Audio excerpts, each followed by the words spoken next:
Welcome to the Locked On NBA Mock Draft Special. We're diving deep into every first-round pick with local experts from across the network. Insider analysis, bold trades, and surprise selections you won't see coming. Let's hit the clock. The draft starts now. Welcome to the Locked On Podcast Network 2025 NBA Mock Draft, the most comprehensive first-round mock draft anywhere. Over this 6-episode series, you will get analysis from every level: college, international, NBA, team, and league coverage, everything. We have it for you. You can find it all 6 episodes in this series on Locked On NBA and the Locked On NBA Big Board channel on YouTube or wherever you get your podcasts. Here at Locked On, we have a show that covers every single team in the NBA, and our hosts will act as GMs, making picks and trades for their team. Joining me at the desk, host of Locked On Big Board, Rafael Barlow, host of NBA Game Night and Locked On Heat, the second best hair on the network, Wes Goldberg, and I'm Nick Engstead, host of Locked On NBA Game Night and Locked On Mavericks. Speaking of the Dallas Mavericks, whether it's rigged or not, the Dallas Mavericks got the number 1 pick, and that's what it is. That's what it stands as. And so we'll put the Dallas Mavericks on the clock. With the first pick in the 2025 Locked On NBA Mock Draft, the Dallas Mavericks select Cooper Flagg. I'm Isaac Harris with the Locked On Mavericks podcast, and thank you, NBA, for this good fortune. However you feel about how the Mavs got this pick, getting Cooper Flagg, it changes everything. He's a generational star, accomplishes both things for the Mavericks. He is the cornerstone piece to build around for the future, hopefully forever.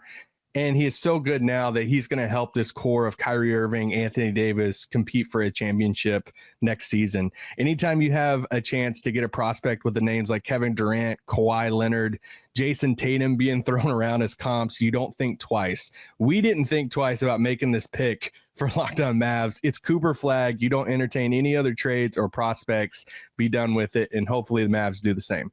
Shocking result for the number 1 pick, but it's interesting that Mavs didn't even think about it twice. Rafael, should they think twice about making this pick, or is Cooper Flagg just the guy no matter what? No, as soon as it was announced that they won the lottery, they should have just sent a realtor to Cooper's family and started picking out homes in Uptown or wherever he wants to live. So it was a no-brainer, really easy pick. I live in Dallas, and it's thrilling just to see that the fan base have something positive to cheer about, because it's been a rough few months, as you know. Yeah, look, this is a home run. It wasn't the NBA draft lottery. It was the Cooper Flagg lottery, and the Dallas Mavericks won it. So congrats to them, 100%. Was it rigged? We'll never know. Maybe one day we will. Either way, the Mavericks fans deserve it for what they've been through. That said, the Mavericks front office certainly does not deserve it after what they have done. That's right. Yet, I still think that it's no question that Cooper Flagg is the number 1 pick. No question that they should take him. I think there are questions about what this means for what the front office envisioned when they traded Luka Doncic and wanted to be the team that they are. On one hand, yes, you've got Nico Harrison saying that they want to be a defensive first team, a defensive-minded team. Cooper Flagg obviously fits that profile. But I think there's fair questions to wonder, okay, is he going to start at the 3? Is he going to play the 4 alongside Anthony Davis? What are they going to do with their center rotation? How much is he going to be asked to create while Kyrie Irving is out? It's a good team that Cooper Flagg is walking into. I think it's also a situation where he could be stretched a bit at the start of his career. Rafael, what does Cooper Flagg do that will help the Mavericks from day one? Because they do want to be this win now team. They've got Anthony Davis. Kyrie will come back at some point. They expect him to re-sign and do all that. And obviously Nico Harrison wants to win right now because he went all in on win now. Yeah, one, he gives them, like Wes said, he gives them defensive versatility, the ability to switch out, guard multiple positions. I went to the majority of Mavs games, and once Kyrie went out and after the Luka trade, they were just low on playmakers, guys that could create offense for other players. And so that's one of the things that Cooper does well. He's a very, very good connective passer, but he can make plays out of ball screens.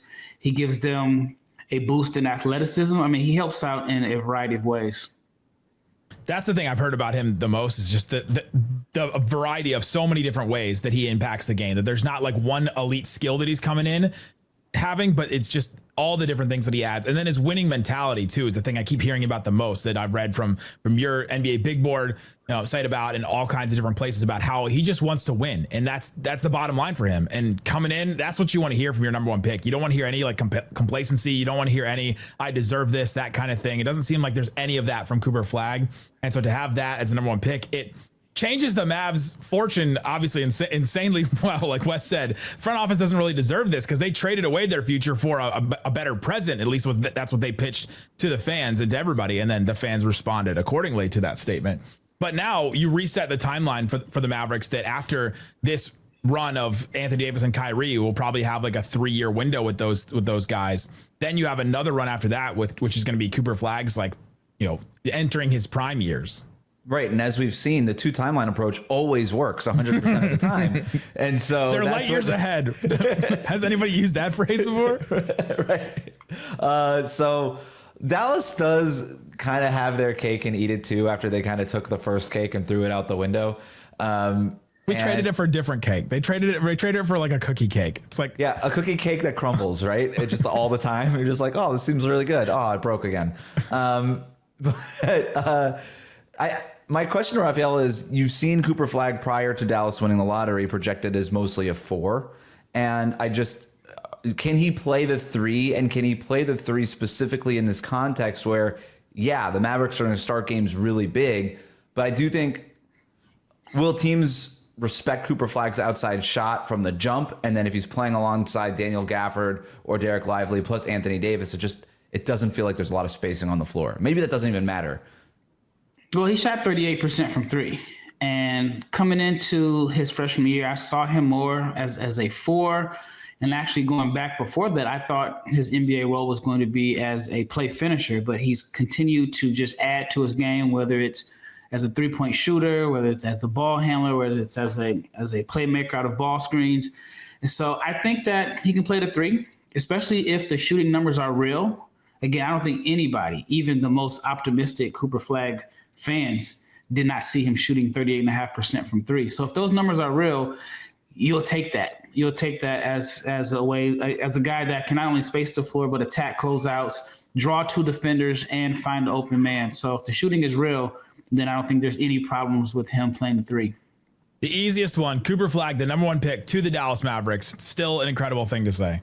Cooper Flagg is the best player in this NBA draft, period. I'm JJ Jackson of Locked On Blue Devils, here to tell you why the hype is justified for this soon-to-be number 1 pick in the draft. Cooper Flagg, great size, 6'9", over 200 pounds. Flagg can hold up physically down low while maintaining his perimeter fluidity. His jump shot is pure, especially from the mid-range, and his ability to both catch and shoot and isolate make him adaptable in all situations. His experience with Team USA last summer prior to the Paris Olympics, before he ever even played college basketball, was invaluable and had NBA personnel already salivating over what the pride of Maine was going to be. Flagg's motor is high and the defensive chops of a winner he's got, averaging a block and a half and a steal and a half per game while playing at Duke and leading them in every offensive category.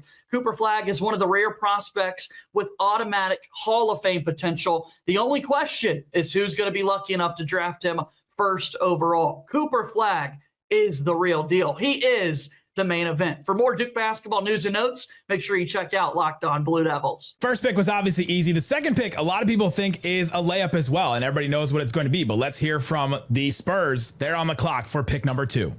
The second pick in the 2025 Locked On NBA mock draft, the San Antonio Spurs select Dylan Harper out of Rutgers. I am Jeff Garcia with Locked On Spurs podcast. Yes, I'm going to add another guard to the Spurs' already solid guards of Castle and De'Aaron Fox. You got with Harper another shot creator, another guy that can just score off the dribble, facilitating pick and roll situations with Wembayama. Adding another big guard to the lineup, 6'4.5", 6'10" wingspan. He's able to be a crafty scorer that allows him to both play on and off the ball, fitting San Antonio's unselfish style, and it furthers the commitment that the Spurs are doing to positionless basketball. Harper's style pretty much fits in with the Spurs' driving, kick, ball movement, heavy offense, which maximizes Wemby's ability to pull up from deep or dominate inside. That's how Harper is going to fit in. This is a good problem for the Spurs to have. Another scoring combo guard It's going to create a lot of problems for the Spurs opponents. Harper just makes all the sense. This is a situation where you have to pick the best available player regardless of position. That's where Harper fits in. He's going to do well in San Antonio moving forward, and it might help them get out of their rebuild even faster. This is Jeff Garcia with Locked On Spurs. Subscribe to Locked On Spurs wherever you get your favorite podcast. Dylan Harper going to the Spurs. Raphael, is this the right pick? It's the right pick. I don't know if it's the right fit. I like Harper. To me, he's the second best player in this draft. But with the Spurs bringing in De'Aaron Fox at the deadline, which he only played a few games, so it's easy to forget that he is a San Antonio Spur. And then Stephon Castle made a big jump once Fox went down. Those are two guys that aren't really great shooters, but are best with the ball in their hands. And I don't know if it's the best ideal fit for Dylan Harper. Ideally, if you're a point guard and you're going as the number 2 pick in the draft, you want to go to a situation where you have the keys early. And in this situation in San Antonio, that will not be the case. I don't know if the Spurs are going to keep the pick or not, but if you're the Spurs, you're glad to have Dylan Harper. But if you're Dylan Harper, you got to be a little bit concerned about the fit. I like that our Locked On Spurs host did not overthink this. Harper is the best player left on the board. Just take him. He's definitely an on-ball guy, though, to Raphael's point. And he could play a little bit off the ball. So can De'Aaron Fox. But obviously these guys need the ball in their hands. They're going to have to figure that part out. I do think this is great for Stephon Castle, who could be more of a complementary player on offense and do all the things on the perimeter that he does defensively. But you do wonder what this means for San Antonio, right? If they do indeed take Dylan Harper, they just traded for De'Aaron Fox in part because Fox wanted to be in San Antonio, but now you have all these 2 on-ball guys. We saw what Sacramento did when they had 2 on-ball guys. They eventually traded one of them. How'd that work? The Kings, it was a win-win trade. Didn't you hear? It was a win-win. That's what I kept hearing over and over again. Yeah. I'm not sure if the NBA Finals. Let's go to Locked On Kings, Matt George, for more. But they. I just expect him to appear out of nowhere. You almost do. You always do. Cape on. But yeah, you wonder now if San Antonio knew they were going to get the number 2 pick and that they would have been able to take Dylan Harper, would they have traded for De'Aaron Fox before the trade deadline? My guess is probably not. Maybe because they didn't give up that much for De'Aaron Fox, all things considered. But it is a little bit of a clunky thing, and it could force them to make a decision down the road. But at the same time, look, this team's really young, best player on the board. You take them, you figure it out later. It's the right pick. They are kind of doing that 2 timelines thing too. But I mean, like how far is Dylan Harper away from being a real impact player in the NBA? I think he can be. He just needs to be given the best opportunity to succeed. And I just don't know if that's the case in San Antonio. But if I'm the Milwaukee Bucks, I'm telling San Antonio, hey, take Dylan and let's figure things out later on, because that's an ideal fit for Dylan Harper if there's a chance that there's a trade for Giannis and he goes to a rebuilding team. That's not the ideal fit. We don't need that. We don't need all the teams in the West to have all the best players. Like some of them can, from a draft perspective. Some of them can stay. Some of them can stay in the East. It was okay when Dallas got Cooper Flagg, but now we have to draw the line. Now that's right. That's right. That's exactly right. That's exactly why it's here. Oh man, Dylan Harper, the obvious pick at number 2, and that's where everybody has all their mock drafts. That's where it goes here. Dylan Harper going to the Spurs. Dylan Harper would be considered a lock to go number 1 in almost any other NBA draft. He has that kind of upside. I'm Andy Patton, co-host of the Locked On College Basketball Podcast. Harper is a 6'6" guard with elite scoring instincts, averaging nearly 20 points per game in the talent-rich Big Ten Conference. Yes, Rutgers was not very good last year, but do not let that fool you. Harper has future NBA All-Star written all over him. Harper can get to his spots with ease. His athleticism absolutely plays up at the next level. He is also a gifted passer and a strong defensive player. And while the outside shot could use some fine tuning, most believe he will find his way into becoming an above average 3-point shooter as well. Harper is not just a consolation prize for missing out on Cooper Flagg. He is an elite prospect in his own right who should be a fixture in the NBA for years to come. Coming up, pick 3 of the Locked On NBA mock draft. Do the Sixers go with consensus or do they go with a wild card here? Who do they go with? We'll find out. Today's episode is brought to you by FanDuel. Go check out FanDuel. See all the great stuff that's available for the NBA draft. Right now, Cooper Flagg minus 100,000 to go number 1 overall. Seems like that's going to happen. Dylan Harper minus 4,000 to go number 2 as we're recording this. VJ Edgecombe, the favorite right now to go number 3, minus 125. Ace Bailey plus 230 right after him. Then Trey Johnson plus 460. To go number 3 overall. So there's a bunch of stuff like that. There's a whole bunch of other odds that you can get on FanDuel. You can get them all throughout the NBA Finals if they're still going. You can go through NFL futures as well. WNBA, great stuff on there all the time. And if you're new to FanDuel, it's the perfect time to sign up. That's right now. Head to FanDuel.com. Place your first $5 bet. If that one wins, you get $200 in bonus bets. So put that down on something you think is absolutely going to hit no matter what, because you win whatever you get from the $5. Then you also get $200 to use on basically anything else. Make every moment more with FanDuel, official sports betting partner of the NBA. Please gamble responsibly. The number 3 pick went to the Philadelphia 76ers, who were a little shocked there. Got a little bit of a reward after a crazy season from hell. Let's see who the Sixers pick with the 3rd pick here.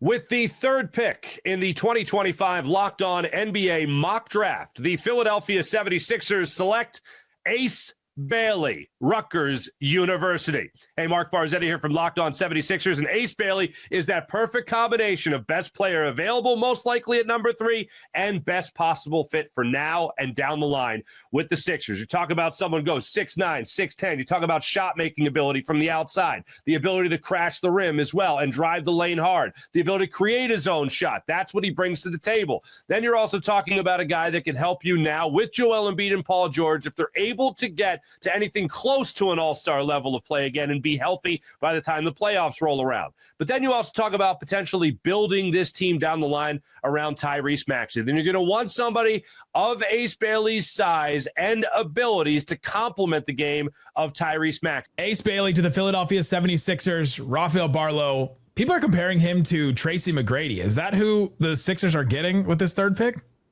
They hope so. I mean, they hope so. I don't see the T-Mac comparisons, but Ace is enticing, really gifted athlete. Wasn't as tall as he was listed as. They had him listed at 6'10", but I've talked to different scouts, and they said anybody who watched him in person, you knew that he wasn't 6'10", but one of the more talented shot makers in this class. I don't know if I would have made this pick at Philly.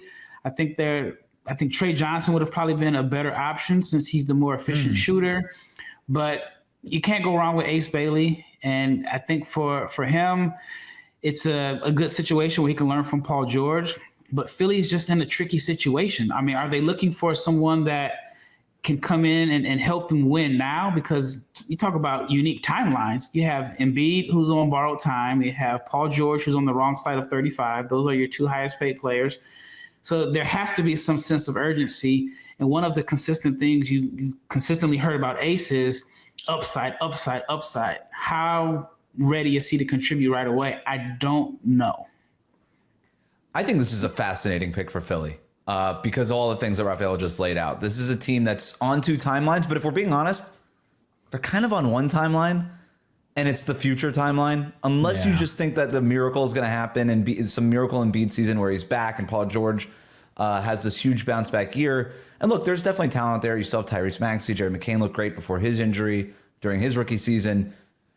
But really, you're playing for the future, and this allows them to do that, right? If you're projecting forward in Philadelphia, it's a team that is centered around Tyrese Maxey, Jared McCain, and now Ace Bailey. So you've got your 2 guards, you've got a wing with some size there, and then you figure out the rest. But it's a fascinating thing. And I don't know that if you're Philadelphia, the best case scenario for next season involves a rookie contributing in a major way anyway. So the fact that Ace Bailey can't contribute or won't contribute right away might not matter ultimately for a team who, if we're being honest, their best prospects are probably looking long-term anyway. Are they really playing for the future? Just last summer, I mean, they paid Paul George, $200 million. They signed Embiid to a big extension. To me, that is all in on trying to win a title now, especially with the parity in the NBA, with Boston going to be down, with Tatum out. I think they have to go all in on a championship right now. And yes, you may have to sacrifice the future a little bit, but if I'm Philly and I see the Pacers in the finals, I'm going all in on a championship. Unless they're like getting Dr. House, or unless they're bringing in like Rey or Grogu that can do the force healing thing in the new generation of Star Wars. Like, I don't know that you can go all in right now. Like, they tried last year, and the reason why it didn't work is that it failed because of those guys are hurt all the time. And I just, man, I think I'm with Wes that they have to just look at the future. They'll try it, and they have like a top 3 player in the NBA when he's healthy, but we just always will ever say when he's healthy. And he's not playing back-to-backs anymore. So yeah, you just got to trail water. First one to tell you. No, and the good thing about kind of doing it this way is that all these guys are on rookie scale contracts. They're really cheap now, while all your old injury-prone guys are really expensive. You might get to a point in 3 years now where things start to overlap, but hopefully by then you can make some moves. And I don't know, maybe by then you do get like your lightning in a bottle year between now and then, and it all works out for you, like it always does for Dallas. Either way, Ace Bailey, the 3rd pick to the Philadelphia 76ers. Ace Bailey is a phenomenal talent, but due to some parts of his game that need refinement, is it worth spending a top 5 pick on a player who's not ready to be a bona fide star from day one? That's the question that teams picking 2 through 5 in the draft after Cooper Flagg goes number 1 are going to have to answer. There's also the why wasn't Rutgers better with 2 top 5 draft picks question.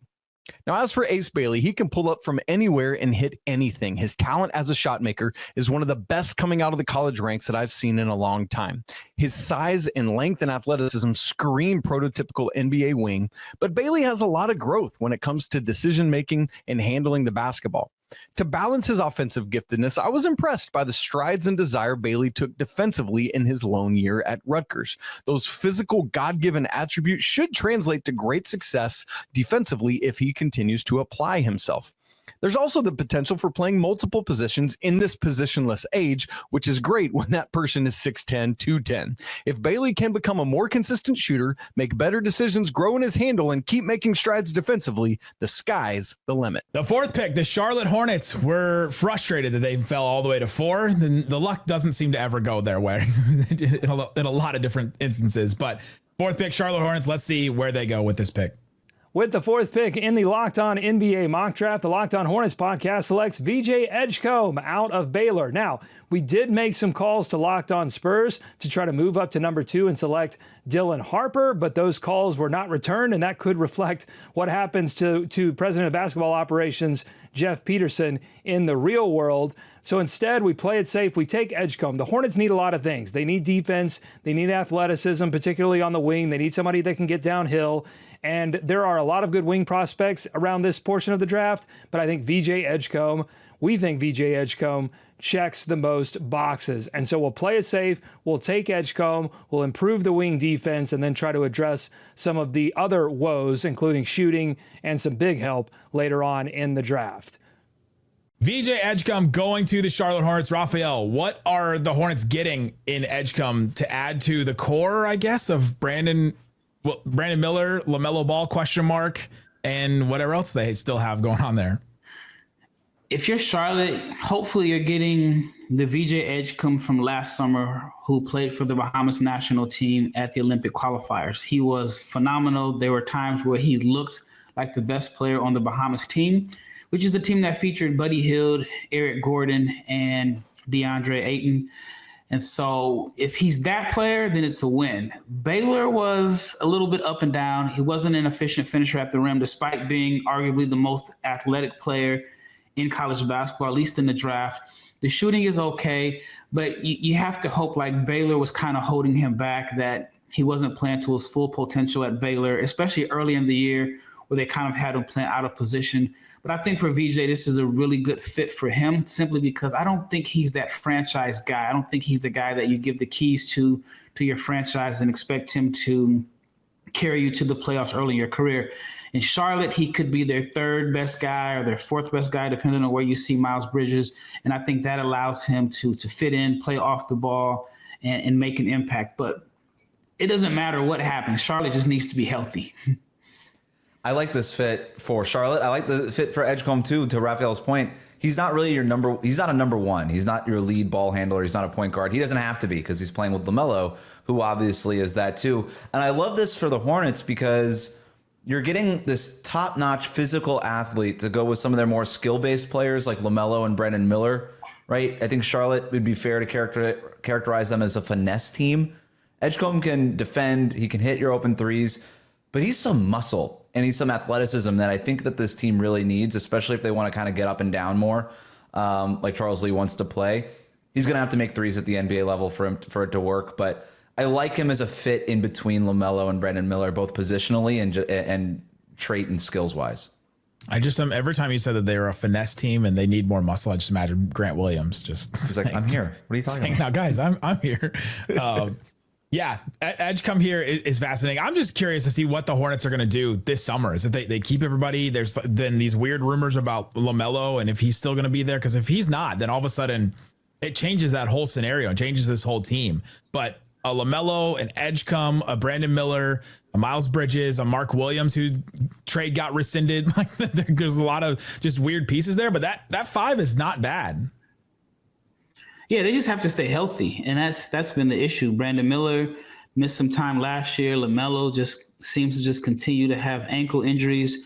Mark Williams, just no way you bring him back. Like, there's no way you can bring him back after trading him and then all the stuff that has happened there. If I'm Charlotte, I think I would actually have considered or taken a long, hard look at Common Maliwauch. He's cheaper. He's younger. And if he does the same things that Mark Williams does, you don't have to sign him. Like, Mark Williams is coming up on a contract. So that would have been something I would have considered. But I think the VJ pick is good for both parties. VJ Edgecombe, the pick to the Hornets at 4. VJ Edgecombe is the most highlight reel ready prospect in the 2025 NBA draft. I'm Cam Stewart of Locked On Baylor, and trust me, VJ is going to be worth your ticket price. Just him alone at over 15 points a game, 6 rebounds and 3 assists in the toughest college basketball conference in America as a true freshman. The guy's motor and athleticism are through the roof, really only equaled by Cooper Flagg in this NBA draft class. He has got length, a long wingspan for a guard, which gives him the potential to be a great perimeter defender in the NBA. His shooting got better as the season went on, and he is explosive at getting to the basket. The blocks, the putbacks, the alley-oops, the dunks. He was a mainstay on SportsCenter's top 10, and he will be lighting it up and rocking the rims in the NBA in 2025. Coming up on the Locked On NBA mock draft, pick 5, the Utah Jazz.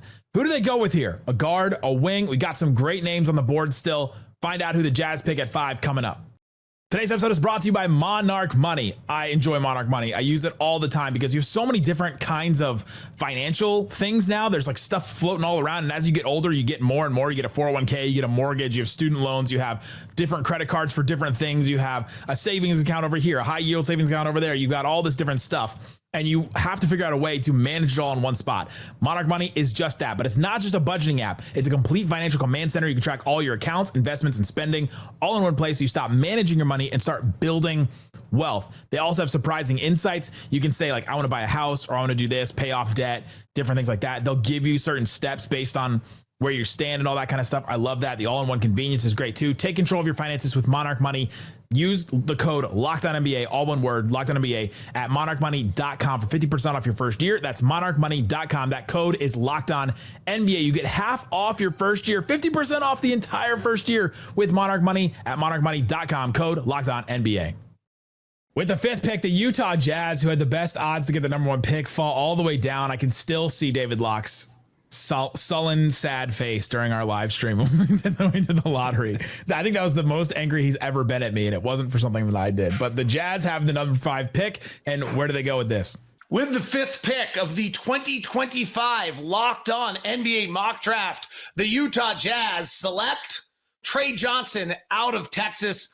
I'm David Locke of Locked On Jazz, and the draft board has fallen really exactly how the Jazz would want. Obviously, we're interested in Ace Bailey or interested in VJ Edgecombe, but Trey Johnson will score 20 points a game in the NBA. Rafael Barlow on Locked On NBA Big Board actually said he thought he'd score 25 a game. This is a bona fide shooter, nearly 40% in college, a great free throw shooter, played point guard in high school, will be the lead guard of the Utah Jazz moving forward. It is a major piece in this rebuild. We had a tumultuous week. We talked about a Zion Williamson deal. We've got deep into conversations with Orlando, but the board has fallen probably as the Jazz would like. They were interested in Ace Bailey or VJ Edgecombe, but Trey Johnson is the pick, and the front office is ecstatic for the first time since the lottery. Trey Johnson, the pick to the Jazz. Raphael, you thought that the Sixers should potentially grab Trey Johnson. You like him better than Ace Bailey. Hear me out here. They both were freshmen. The SEC was the toughest conference in NCAA history, just based off the number of teams that went into the NCAA tournament. Texas made it to the first four, but Johnson led the SEC in scoring as a freshman.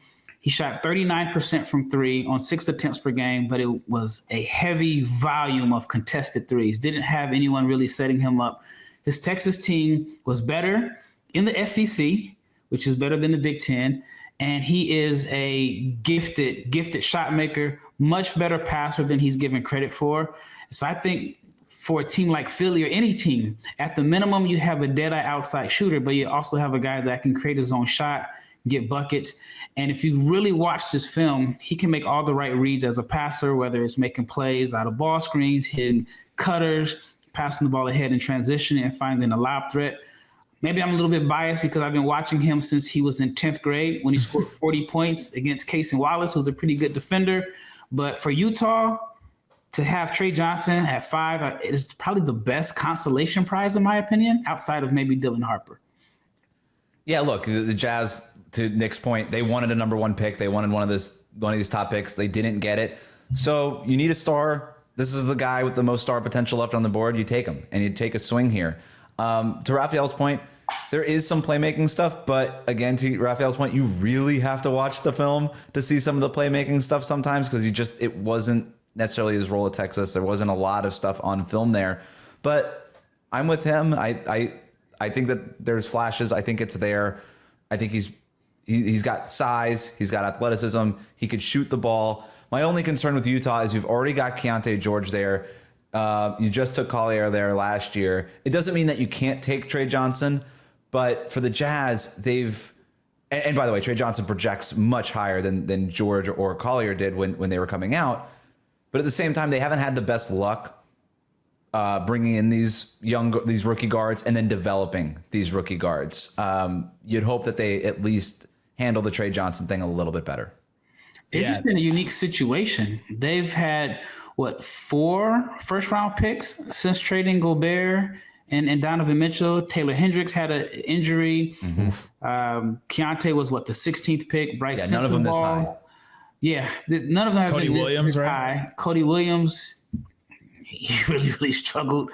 He struggled last year. But he was like the 10th pick, right? So this is the highest one they've had. But I think you have to go with someone that is the opposite of Cody Williams. Cody Williams was not aggressive last year. He was not assertive. He was, just floating around. So I think if you draft a guy like that the year prior, you have to go in the opposite direction. You have to go with someone that is aggressive. And one thing about Trey Johnson is there's not going to be minutes where you don't notice him on the floor. He's going to make something happen. Wes said that Trey has the highest upside as potential star left on the board. Do you think that's true? Yeah, I think it's true. If he's Devin Booker or Tyler Hero, that's a win. If you look at their scouting reports coming into the NBA, a little bit similar to Trey Johnson's. Questions about their passing, questions about their athleticism, and people said they could score. So I think there could be some similarities there. I remember when Tyler Hero was untouchable in a Damian Lillard trade. Miami won that one. And ended up. They did. Thank you. See, more podcasts with me and Raphael. I like this. The number 5 pick, Trey Johnson to the Jazz. Trey Johnson is a walking bucket. What's up, guys and gals? BK with Locked On Longhorns here, telling you about maybe the best scorer in this year's draft. Trey Johnson, as a true freshman, led the SEC in scoring a season ago, averaging close to 20 points per game. Remember, the SEC, the best conference in college basketball history this past year. Trey Johnson stood alone atop the league. He is a true 3-level scorer. He can hit threes. He can make from the mid-range. He can slash and finish at the 10 as well. He's also a great free throw shooter to boot. This game has always been about getting buckets, and Trey Johnson can get you some buckets. He's an emotional player. He wears his heart on his sleeve, but man, when he gets hot, he is tough to stop, and he is going to make one fan base very, very happy at the next level. For more on the Texas Longhorns, subscribe to Locked On Longhorns on YouTube or wherever you get your podcasts. With the 6th pick, the Washington Wizards, talk about good things not happening to a franchise. They fall all the way to 6. And here's where the Wizards decided to go with their pick at 6. With the 6th pick in the 2025 Locked On NBA Mock Draft, the Washington Wizards select Jeremiah Fears, guard, Oklahoma. I'm Abdullah Ayubi with the Locked On Wizards podcast, and a big reason why we're going with my boy Jeremiah is the playmaking ability. This man is a very high-tempo guard, and we pair him up with a guy in Bub Carrington that I'm really high on, so you have a potential dynamic backcourt that can definitely change the trajectory here in Washington, and a guy like Fears who can definitely be the reason why you're a high, fast-paced offense. And a lot of people are concerned about his shooting ability, but I think he can definitely work on it and get better at it. I think you can question his size, but can you question how explosive he is? Not at all. And people worry about defense, but the Wizards already have a lot of good defenders in Bilal Coulibaly, Keyshawn George, Alex Sarr. Versatility, man, that's the name of the game. That's the theme here in Washington. And I'm going with Jeremiah Fears out of Oklahoma, man. It's high boom and high bust, but I love the pick at 6. And who knows? I feel like the Wizards definitely at pick 18 could trade up, maybe draft a big man in Queen or Malawach if they're still there, pair that pickup with Jordan Poole. You bring in a guy in Jeremiah Fears, so maybe you trade JP13 because his value is at an all-time high. We'll see, man. We'll see. The signing out. Head to the Wizards. Rafael, they already have Bub Carrington. Is Jeremiah Fears a good fit there, or are they just taking best player available? Yeah, I think Jeremiah Fears is a good fit. A little bit different than Carrington. Carrington doesn't put a lot of pressure on the rim, and that's what Fears does. There was a game I watched him get 2 feet in the paint, like 7 or 8 possessions in a row. And I don't know if he's the youngest. If he's not the youngest, he's probably like one of the 2 or 3 youngest players in this draft. We're talking about a guy that reclassified up. He should just be finishing his senior year of high school, but instead he's preparing for the NBA draft. 17 points per game, 4.1 rebounds, 4 assists per game in the SEC. He carried this team to the NCAA tournament. And one of the things I look for in players when I'm just thinking about star potential was how much respect does he have from his teammates? And there were times late in the season when Oklahoma needed a win to get to the NCAA tournament, and their seniors, their veterans, gave him the ball and got out the way. And so I like those intangibles, especially from a kid that was supposed to be in high school. So I think he has real star potential. One of the things I look for in terms of star potential, too, is how cool of a name do you have? And does it sound like a star name? And Jeremiah Fears definitely has a star name. Look, the Jazz took the guy with the most star potential left on the board when they took Trey Johnson. He's off the board. The Wizards now take the guy with the most star potential left on the board with Jeremiah Fears. Are we going to do this the whole time? Is the next pick? The next? This will be my analysis for every pick. And with the 30th pick, the Clippers take the guy with the most star potential. with the first 29 guys off the board. I think this makes a lot of sense. The Wizards obviously wanted to be up higher in this draft. They're not. They also have a bunch of guys who you like, but nobody who projects as a number one. Even like if things work out, nobody that really is number one guy on the ball, making plays for the rest of his offense. To Raphael's point, the guy that you're looking at in terms of clutch time, need a bucket, go to this guy. So I like the swing here. I also like that they can ease him in with Jordan Poole there, who had a sneaky, pretty good season for Washington last year, was a little bit more responsible with the basketball than he was his first year in Washington. So you got Poole there. It means that you're not asking everything of Jeremiah Fears right away. He can walk in, ease his way in, and then eventually be handed the reins there. And I like that along with some of these longer wings that they've drafted over these last couple of years, whether it's Sarr at the center spot, Kante George, Bub Carrington, some of these other guys. I'm not Kante George, sorry. Bub Carrington. They got some other names there. Keyshawn George. Thank you. I knew it was close. Jeremiah Fears makes sense with that mix. They have hit on like a bunch of draft picks recently. It feels like they hit on, and even Coulibaly. They just feels like they're a star player to build around away, but they've already built, like it's like they've already built, like if you build it, they will come. Like they eventually, that star will get there in some way. Maybe it's in the draft next year, but an interesting pick for the Wizards, and we'll see what happens with them going forward.